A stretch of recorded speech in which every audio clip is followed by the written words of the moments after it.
कधीच नाही चुकणार तुमचे फेवरेट टीव्ही शोज झी5 सोबत, तेही एकदम फ्री। मॅडम, हा आहे आत्ताच्या मीटिंगचा आराखडा। नवीन योजनेची माहिती देखील मी याच्यात जोडली आहे। यावरनं तुम्हाला रूपरेषा कळेलच आणि तसंही या योजनेवर आपलं काम चालूच राहील। काय तोंडे, बाकी तुमचं काम मानलं पाहिजे का?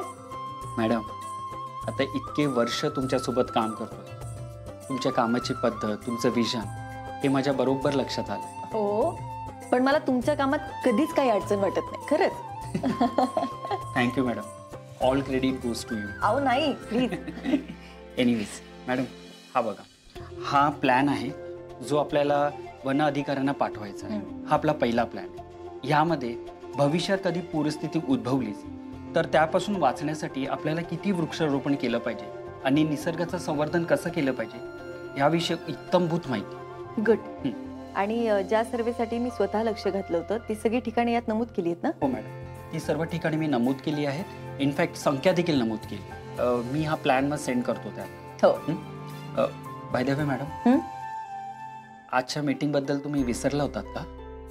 काय तोंडे, खरंच सॉरी। अहो मी खरंच विसरून गेले। म्हणजे काय झालं, अमोलला शाळेत जायची जरा गडबड होती आणि मग सगळाच गोंधळ उडाला आणि मी खरंच विसरून गेले। पण मी काल रात्री उशिरापर्यंत तुम्हाला डिटेल सेंड करत होते। मी सहजच विचारलं। मला माहिती आहे आता तुमच्या घरच्या जबाबदाऱ्या वाढल्या आहेत, त्यामुळे तुम्ही घरी सुद्धा बिझी असणार हे मी गृहीत धरून चाललो। काय तोंडे, असं काही नाहीये। आता कामाच्या आणि घरच्या गडबडीत जरा इकडे तिकडे होतोय म्हणून। काहीच हरकत नाही। पण मॅडम, तुमचं आणि अर्जुन सरांचं नातं पुन्हा फुलताना पाहून खूप आनंद होतो। कारण मागील काही दिवस तुम्ही स्वतःच्या आयुष्याकडे, स्वतःच्या आनंदाकडे न बघता फक्त स्वतःला कामात झोकून दिलं होतं। काय तोंडे, कसं असतं ना, आपण कामात नसलो की मग आठवणी आपल्या रिकाम्या डोक्याचं दार ठोठावतात आणि त्याचा त्रास आपल्यालाच होतो। करेक्ट। आणि आता त्याच आठवणींनी तुम्ही सुखाने जगताय। हो, आता तर आम्ही अमोल सोबत नवीन आठवणी बनवायला पण सुरुवात केली आहे। येस मॅडम, आणि कितीही म्हटलं तरी मला असं वाटतं की आता तुम्हाला तुमचं कुटुंब पुन्हा मिळालं। काही नाजूक गोष्टी आहेत अजून, पण ठीक आहे, त्या होतील सॉल्व। बरं मॅडम, तुम्ही मला आणखीन एक महत्त्वाचं काम काल सांगितलं होतं, आठवतंय ना? हां, काय झालं त्याचं? त्या माणसाला मी बोलवलंय, तो बाहेर थांब। ग्रेट, तुम्ही जा आणि त्यांना आत पाठवून द्या। Yes madam.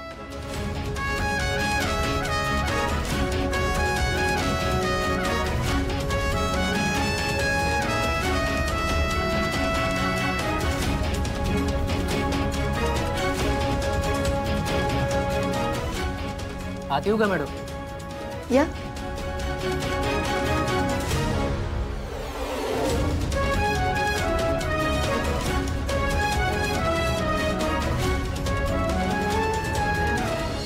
आर्या, दहीहंडीच्या बंदोबस्तासाठी आपण जी टीम बनवली त्याची लिस्ट मी तुला म्हणलो होतो कर्वेनगर पोलीस स्टेशनला दे, दिलीस का? Yes sir. Very good. आणि त्यांना स्ट्रिक्ट इन्स्ट्रक्शन द्यायच्या, बंदोबस्त चोखच पाहिजे। Okay sir.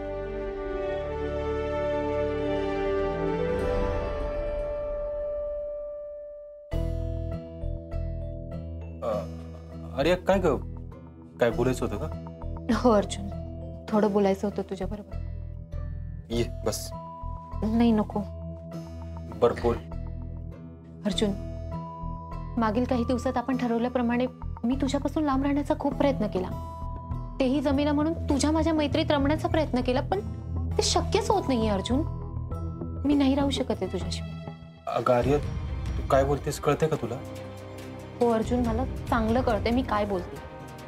हे बघ अर्जुन, जे माझ्या मनात आहे ना तेच मी तुला सांगण्याचा प्रयत्न करते। अर्जुन, तुझ्याशिवाय माझ्या मनात दुसरं कोणीच नाहीये आणि मी नाही जगू शकणार तुझ्याशिवाय। प्लीज समजून घे। अरे हे बघ, तुझ्या भावनांचा मी आदर करतो, पण आपण दोघं आता परत एकत्र नाही येऊ शकत, हे माझं तुला सांगून झालंय। पण अर्जुन, मी तरी आता काय करू, तू सांग ना मला। तुला तर आता माझी मैत्री सुद्धा नको झालीये। अर्जुन, एवढं तोडून का वागतोयस? आर्या हे बघ, आपण जर आता लांब नाही राहिलो तर हा विषय तुझ्या डोक्यातून जाणार कसा? आणि ज्या नात्याचं पुढे काय होणारच नाही त्या नात्याकडून तू तरी कशाला अपेक्षा ठेवतेस काय? अर्जुन, मी प्रयत्न करतेय रे, तुझ्यापासून, तुझ्या आठवणींपासून रोज लांब पडतेय मी, पण नाही होतंय ना। तू एकदा समजून घे। अर्जुन, तुला कळतंय का, मी तुझ्या प्रेमात अडकली अर्जुन। म्हणजे तुला या गोष्टीचा त्रास व्हायला लागला? अर्जुन, तू माझ्याजवळ नाहीयेस ना, याचा मला त्रास होतोय. आणि मी जवळ असून काय मिळणार? अर्जुन, अरे तू माझ्याजवळ असशील ना, तू माझा असशील ना, तर या जगात माझ्यापेक्षा आनंदी तुला दुसरं कोणीच दिसणार नाही. अर्जुन, अरे तू अशी कधीच नव्हतीस ग. पहिली अरे आठव ना, किती स्वच्छंदी होतीस तू, मन मोकळेपणाने जगायचीस, NGO मध्ये जायचीस, त्या लहान मुलांना भेटायचीस. अरे पण अर्जुन, ते मला तेव्हा आवडत होतं ना. अरे तुला तेच म्हणतोय मी, तू तुझ्या जगामध्ये खुश होतीस. आता तू तुझं जगच हरवून बसलीस. या प्रेमामध्ये तू स्वतःला हरवलेस. अरे अरे अर्जुन, तुला कळतंय का हे किती चांगलं आहे? तुझ्यासाठी एखादी मुलगी अख्ख्या जगाला विसरते, ही गोष्ट चांगली नाही का ही गोष्ट तुझ्यासाठी? चांगली नाही अरे. प्रेमामध्ये माणूस मोठा होतो, स्वतःला ग्रो करतो, ना की स्वतःला असं हरवून बसतो. अर्जुन, मला आता माझ्या आयुष्यात फक्त तू हवाय. इथंच चुकतेस तू आर्या, इथंच चुकतेस. तुझ्या आयुष्यात मी सोडून अजून कितीतरी गोष्टी आहेत. मग तू फक्त माझ्याबरोबर आनंदात कशी राहू शकशील? आर्या बघ, प्रेम माणसाला परिपूर्ण करतं. असं स्वतःच्या चांगल्या आवडत्या गोष्टींपासून लांब नाही घेऊन जात. अर्जुन, तू कधीच माझा होऊ शकणार नाहीस का? आर्या, मी तुझा झालो आणि तू स्वतःलाच हरवून बसलीस तर त्या प्रेमाचा काय उपयोग आहे? मी तुला काय सांगतोय समजून घे ना प्लीज. तू जशी आहेस ना तशी राहा ना, खरी राहा ना. एक ना एक दिवस तुझ्यावर मनापासून प्रेम करणारा कोणीतरी तुला नक्की भेटेल. कोणीतरी? ठीक आहे. आर्या, हे बघ, मला तुझ्याबद्दल वाईट वाटतंय, पण मी तुला खोटी आशा नाही देऊ शकत का? प्लीज सावर आता ह्या सगळ्यात. काय लागलं तर सांग मला, पण आता प्लीज आपण एकमेकांपासून लांब राहू.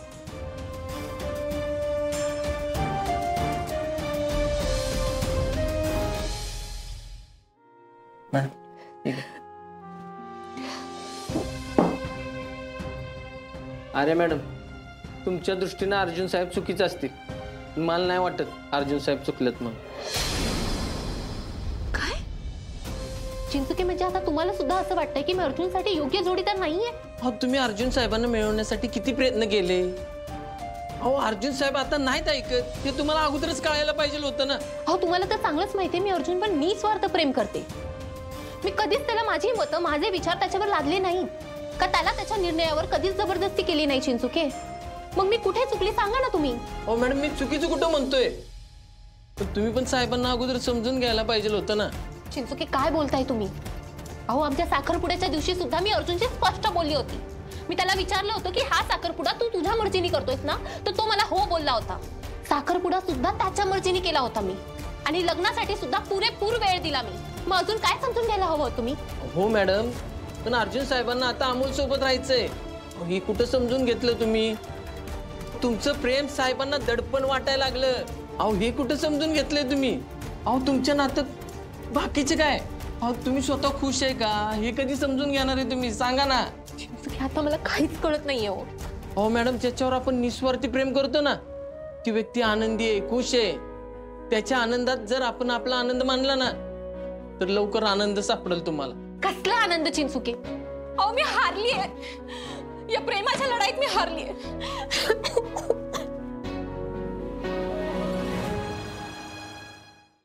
झी5 ॲप डाउनलोड करा आणि पहा सर्व एपिसोड्स एकदम फ्री.